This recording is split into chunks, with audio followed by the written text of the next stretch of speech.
economics is fine. The debt is coming down. We have strong reserves. We have interest rates which are starting to come down again, etc. Wait, what? What did he just say?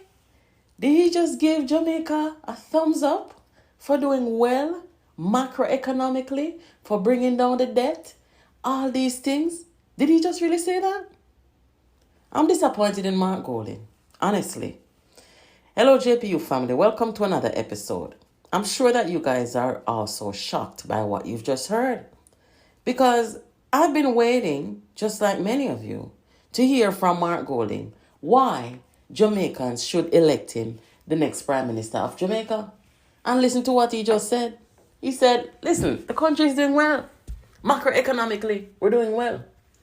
He hasn't made a convincing argument yet as to why Jamaicans must entrust him and the People's National Party to take over the country from Andrew Holness. Now, with all that macroeconomic success, let us hear how that has benefited the people of Jamaica. Achievements that honor the spirit of our heroes.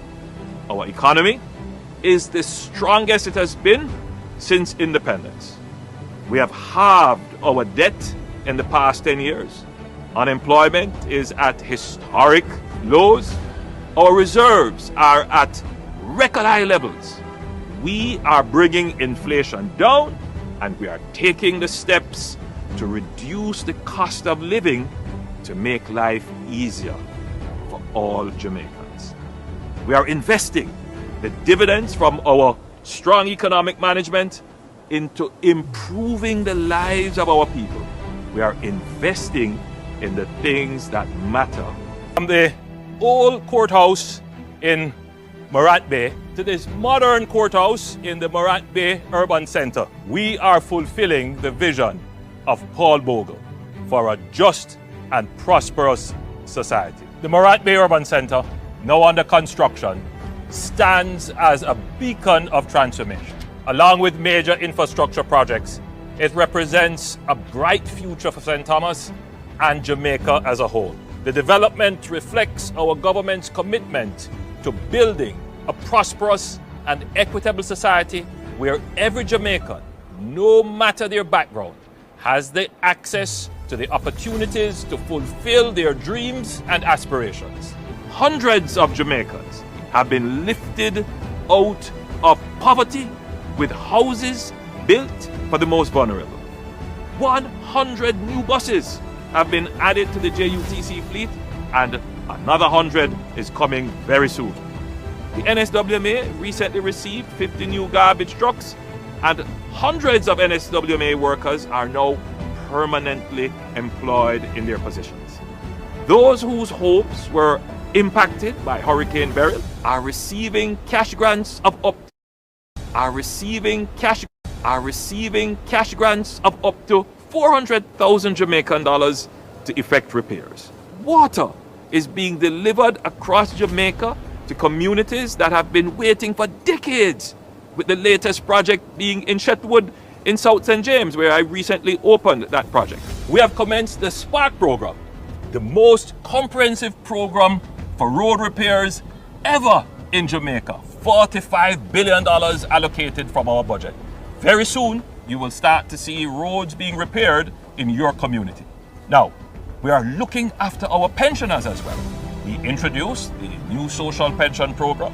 We have increased NIS pensions and increased the tax-free portion of pension benefits. We are caring for the most vulnerable in our society by increasing path allocations.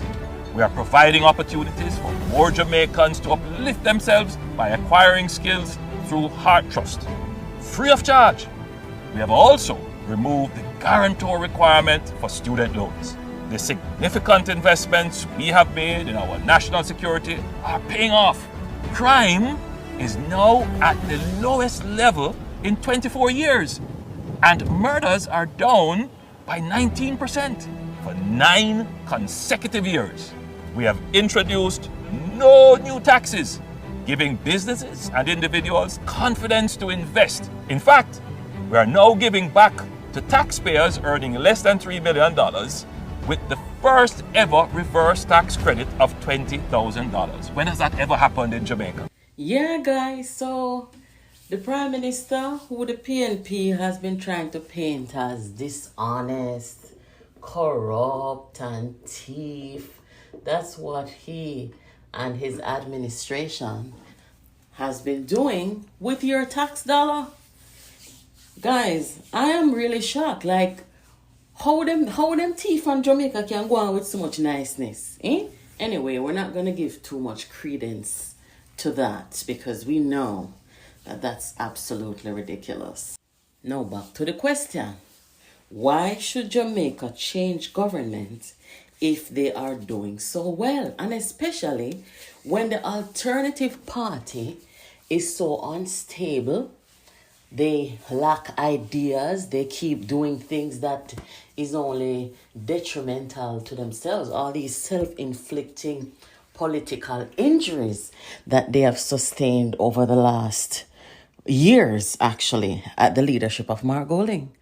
I don't think Jamaica should change government. I think Jamaica should continue on the path that it's on right now.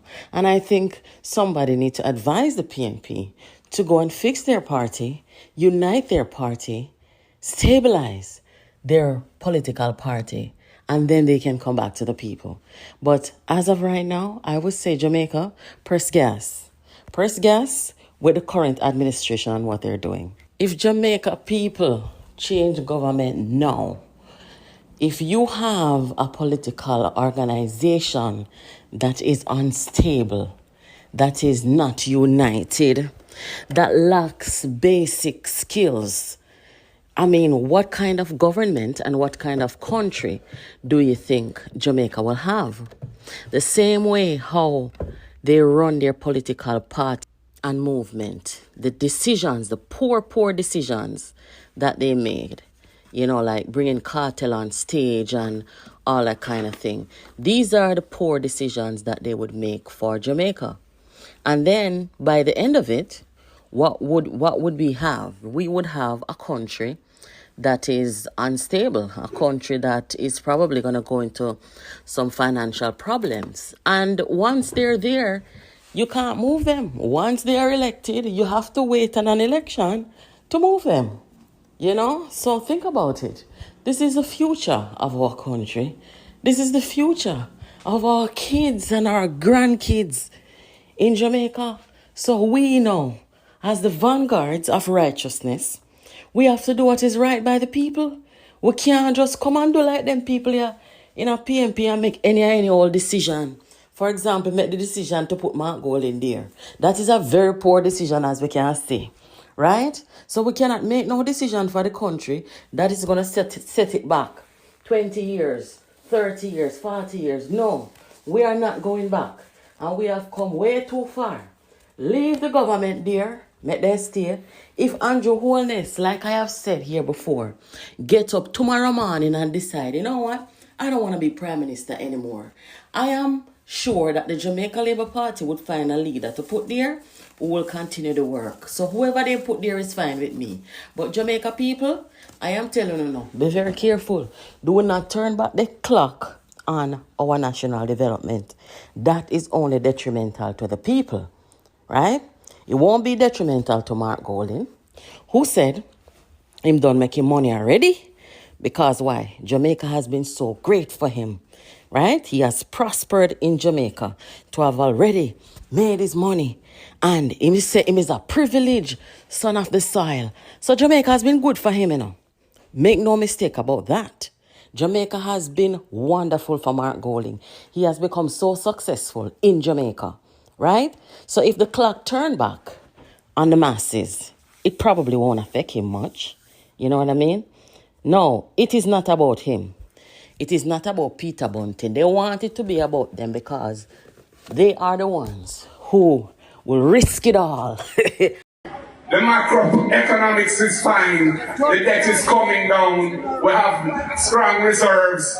We have interest rates which are starting to come down again.